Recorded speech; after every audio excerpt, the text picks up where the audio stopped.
Governor Adeleke calls for common front of Osun citizens for socio-economic development of the state. Senate panel okays CBN's explanation of cash withdrawal limit. Stakeholders seek ways to end gender-based violence.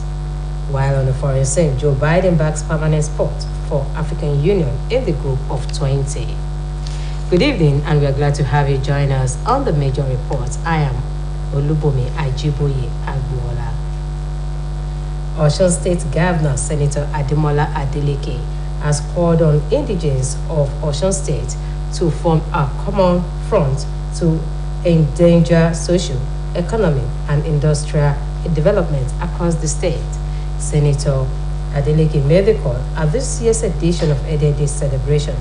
Governor's Office correspondent Abdurrahim Adekunle reports.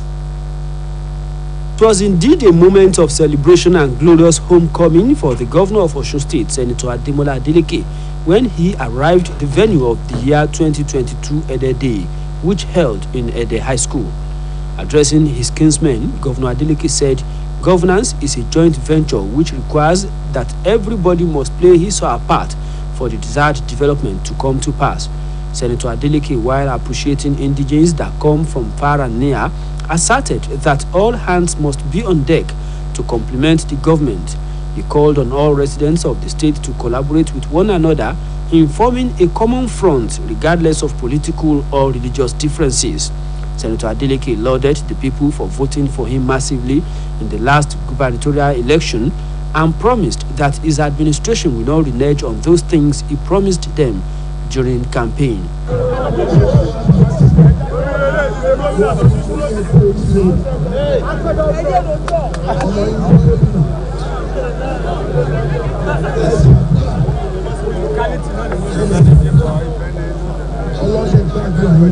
Earlier, the team of Edeland, Oba Muniruddin Adeshola Lawal Laminisa I, had commended the governor and his team and appealed to his subjects to continue to support the government. Oba Adeshola, while appealing to the invited guests to donate generously for the development of Edeland, called on the Descendant Union to make judicious use of the proceeds. In her goodwill messages, Yeyelu Adupe Adeleke Sani commended the Kabiyesi and the entire indigents of Ede for the unflinching support given to the state governor, Senator Ademola Adeleke, and prayed for a successful tenure that will meet the yearnings and aspirations of the people of Osun State.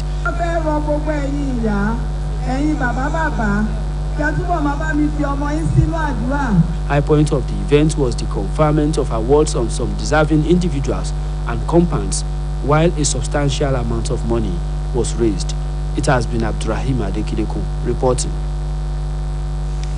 In another development, Osun State government has dismissed as outright falsehood the insinuation by a faceless group that it plans to divert the Shopee refund recently released to local governments. This is contained in a release made available to Osbc News. It noted that jobless officials of the past administration were bitter that their plot to squander the fund was exposed and stopped by the Governor Adeleke's team, even as an opposition party. According to the release, the insinuation was a calculated attempt by agents of the past administration to pollute the minds of Osun people with lies after it was stopped from purifying the fund. It recalled the swift action of Governor Ademola Adeleke's team to raise alarm over the perfected plot to swindle Osun people of that fund in the latter days of the past administration. President Muhammadu Buhari has approved the disbursement of Cabotage Vessel Financing Fund. The Minister of Transportation, Mr. Muazu Sambo, disclosed this during the flag-off ceremony of the Batch B of the third phase of Nigerian Seafarers Development Program, Terra 11, in Lagos. According to him, the NSDP is provided by the Nigerian Maritime Administration and Safety Agency to consolidate its position in the maritime industry through a solid seafaring manpower base. Mr. Sambo explained that the Shipping Council will liaise with the Minister of Finance, Budget and National Planning, Zainab Ahmed, and the Governor of the Central Bank of Nigeria, Godwin Emefiele, to work immediately with the disbursement. He noted that the agency has pledged to the President and the Nigerian government that it would allow the funds to go into the Treasury single account. The Senate Committee on Banking, Insurance and Other Financial Institutions says it has collected the required information on the merits of the cash withdrawal limits being introduced by the Central Bank of Nigeria for onward submission to the Senate. The upper legislative chamber has mandated the committee to find out from the Apex Bank the compelling reasons for the introduction of the policy, which limits an individual to 100,000 naira per week and a corporate organization to 500,000 naira per week. Chairman of the committee, Senator Ubasani, after a confirmatory hearing with some reappointed deputy governors of the Apex Bank, said that the deputy governor of CBN on financial system stability, Aisha Indanosa Ahmad, provided the required information on the planned cashless policy. Osun State Governor Senator Ademola Adeleke has been enjoined to improve on the techniques of revenue generation in order to have the wherewithal to deliver on its electioneering promises to the people. A renowned economist, Mr. Hamzat Sholanke, said this after featuring on an Osbc current affairs program Saturday morning threat against the backdrop of the need to make the state self-reliant, while noting the challenges often encountered by individuals in payment of taxes and other levies. He emphasized on the need to make payments less stressful. Ways to ensure proper revenue generation. First of all, the technology to apply in collecting money is very important. The tax nets, widening and broadening the tax net is a very key factor, in revenue collection. So and then blocking leakages. So all of these things are things that I think the new government have in mind, and I'm very sure they are going to work towards it. The economist, who also spoke on the cash withdrawal limits and cashless policy of the CBN, called for improved banking services before the final implementation, while maintaining that the policies are capable of impacting positively on the economy. He warned the CBN to be cautious on the approach so as to avoid policy somersault. You brought out a policy of limited cash withdrawal, where the electronic transfer payment system is not functioning well. If somebody transfer money to somebody and the person has been debited, but the receiver has not received the money, it doesn't give service or release the merchandise to the payer. And if the person here is so desperate that this is an emergency for me and he wants to withdraw cash, now you are stopping him again from withdrawing cash, saying he is going to exceed the limit. What kind of confusion is that? Meanwhile, the debt management officer said that the country's debt stands at 44.06 trillion naira. The DMO revealed this in Abuja, adding that the total domestic debt stock as at September 30, 2022 was 26.92 trillion naira, while the total external debt stock as at September 30, 2022 was 17.15 trillion naira. It attributed the increase in the debt stock to largely new borrowings by the federal government to part finance the deficit in the 2022 Appropriation Act, as well as new borrowings by subnationals. Data from the DMO's External and Domestic Debt Service also showed that the country spent 1.17 trillion naira on debt in the third quarter of 2022, 820.59 billion naira was spent on domestic debt service and 356.92 billion naira was spent on external debt service, while a sizable amount of the money was used to offset obligations to local contractors.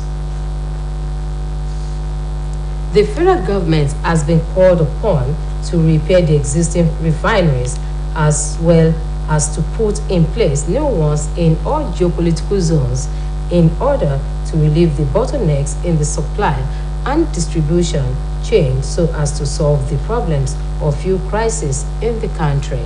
Vice Chairman, Independent Petroleum Marketers Association of Nigeria, Oyo and Osun State branches, Alhaji Muhyiddin Lawal, made the call while speaking with OSBC News after participating on OSBC TV Current Affairs program Saturday Morning Treat against the backdrop of fuel shortage and price hike in the country. The IPMAN Vice Chairman also said members of the association have no choice other than to sell what they buy because they are being forced to buy from private depot owners who sell at exorbitant price because of lack of supply to conventional depots. If federal government can build another refinery to our country, we keep saying it all the time. As at this moment, we didn't have any functional refinery in Nigeria, which is very bad. A state in America, Texas, have 27 functional refineries, and we are called ourselves a giants of Africa. What are we giants for? So if they can build a refinery, the problem will solve. Alternatively, if you can't do that, they should regulate. President Muhammadu Buhari has expressed shock over the reported kidnapping of 5 newborn babies in Anambra State, directing that the rising crime rate in the areas be reduced without further delay. Expressing his concern about the incident, President Buhari said that the case must be solved immediately. Senior Special Assistant on Media and Publicity Garo Bashir in a statement explained that the president has also directed that security at hospitals must be foolproof so that such an attack does not happen again. The reported kidnapping occurred in Nkologu area of the state as the attackers abducted the babies and zoomed off without any trace. Stakeholders in the fight against gender-based violence have been enjoined to synergize together in the efforts to stamp out the menace in the society. This is the aggregate opinions of speakers at the grand finale of this year's edition of 16 Days of Activism Against Gender-Based Violence in Osogbo, Osun State capital. Oluwatobiloba Odonoga now reports. In his opening speech as the chairman of the day at the grand finale of the 2022 16 Days of Activism Against Gender-Based Violence in Osogbo, the state capital, Director General Osun State Broadcasting Corporation, Mr. Rashid Folaranmi, maintained that violence against women is understood as a violation of human rights and a form of discrimination against women. The Director General OSBC, who was represented by the Director, Administration and Supplies OSBC, Mr. Ibiwale Alao, stated further that all acts of gender-based violence are likely to result in physical harm, sexual harm, psychological harm, or economic or suffering to women. The Director General enjoined the agents of socialization, which includes family, schools, peer groups, and media, among others, to stand up against any form of gender-based violence, especially on women and the girl child. Every home should treat their women, whether a wife and the girl child, especially, they should do more of campaign against indecent dressings, which will prevent rape. You know, rape is one of the violence against women. It is very predominant now.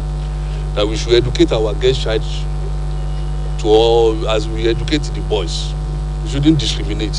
In her remarks, the convener, Citizen Lolawe, cited examples of gender-based violence, which includes domestic violence, sex-based harassment, female genital mutilation, forced marriage, and online violence, which are detrimental to the growth of the people and that of the society. She stated further that the 2022 16 Days of Activism Against Gender-Based Violence is to enlighten, sensitize, and engage the public on the need to end all forms of gender-based violence. Young girls are being abducted and defiled. They are abducted for this and defiled by their abductors. Getting justice is like a cow passing through the eye of a needle. Members of the public, parents and guardians of most of these girls do not even know how to go about it. Even when they venture to ask for justice, they often withdraw. In their separate remarks, Osun State Director, National Orientation Agency, Mr. Abiodun Ibikunle, Osun State Chairman of Online Bloggers, Mr. Jareti Amiyu, Comrade Ibrahim Olayinka, and Mrs. Adelowoko, among others, appreciated the organizers of the program against the fight to end gender-based violence, while they pledged their unalloyed support towards ending gender-based violence in the state and beyond. The event climaxed with award presentation to those who have contributed towards the fight against gender-based violence in the state. Oluwa Tobiloba Odunuga, Osbc News.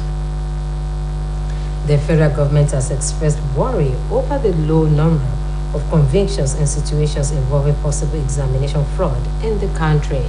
Permanent Secretary, Federal Minister of Education, Mr. Andrew Adejo, made this known in Abuja at a one-day sensitization workshop on examination malpractice in Nigeria, organized by the National Examinations Council in collaboration with the National Assembly.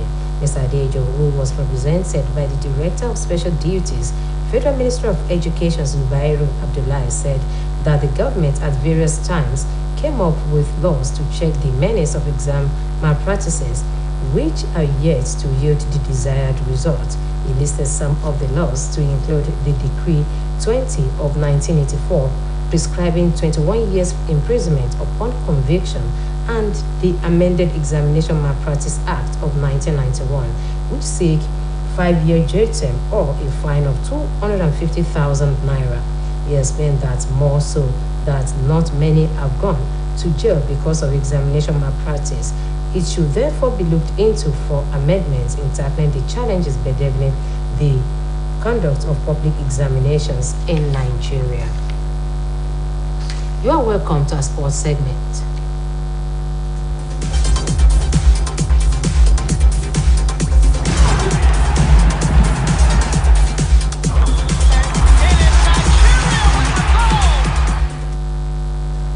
Neymar says he cannot 100% guarantee he will continue playing for Brazil after the World Cup exit, just as coach Tite confirmed he will step down. Tite, who is 61 years, says he goes in peace after 6 years as Brazil manager. Omotayo Adebodu has details of this and more from the world of sports. Brazil coach Tite has stepped down as head coach of the Seleção following their exit from this year's FIFA World Cup in Qatar. Tite made the announcement after the 5-time World Cup winner lost 4-2 on penalties to Croatia after 120 minutes of football ended 1-1 draw. Both of Tite's World Cup squad in 2018 and 2022 were eliminated in the quarterfinals. His only major trophy won as Brazil manager since taking over in 2016 was in 2019 when he led Brazil to the Copa America on home soil, Brazil's 9th Copa America title and first in 12 years. His current contract, signed in July 2018, kept him with the Brazilian national team until the end of the 2022 World Cup. Meanwhile, Neymar has equaled Brazil legend Pele's official goal-scoring record of 77 for the men national team with his goal against Croatia at the World Cup. Neymar has made 124 Brazil appearances, equaling Pele's tally from 92 games. The 30-year-old made his debut on the 10th of August 2010, scoring his first international goal in 28 minutes of the 2-0 win over the United States of America. 8 of his goals have come in the World Cups, 4 in 2014, 2 in 2018, and 2 so far in this tournament in Qatar, with another 5 coming in the Copa America. He won the Confederations Cup in 2013, but his best World Cup run came when Brazil reached the semi-finals in 2014, when his best Copa America campaign came with a runners-up spot in 2021. In the meantime, Germany and Bayern Munich captain Manuel Neuer's season is over after the goalkeeper broke his leg skilling. The 36-year-old, whose side failed to qualify for the knockout stages at the World Cup in Qatar, Neuer had the surgery on the lower leg fracture, saying the procedure went well. Bayern are top of Bundesliga and are through to the last 16 in the Champions League, where they will play Paris Saint-Germain on the 14th of February. Omotayo Adebodu, Osbc News.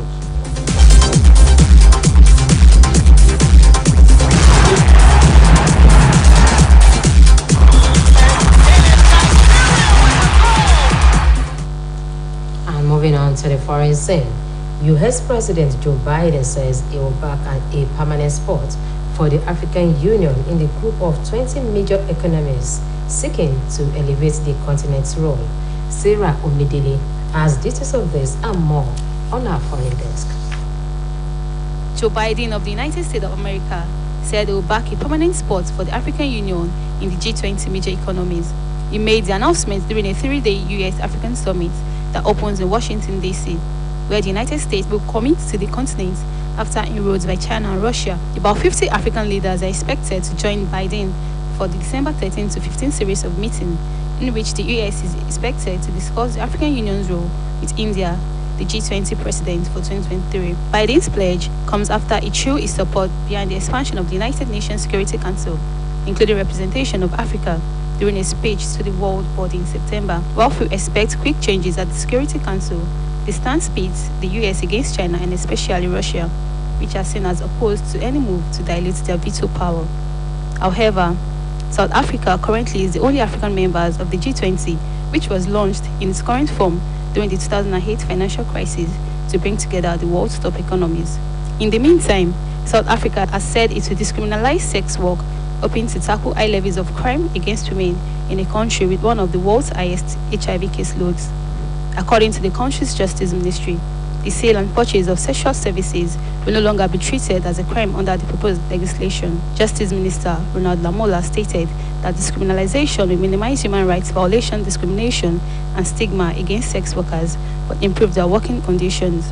Advocacy groups said that there are more than 150,000 sex workers in the country, and South Africa has been hit by a growing wave of violence against women. South Africa has witnessed the double-digit increase in murders of women year-on-year between July and September, with almost 1,000 women killed. Meanwhile, Portuguese Parliament has approved legislation to allow medically assisted suicide in limited circumstances.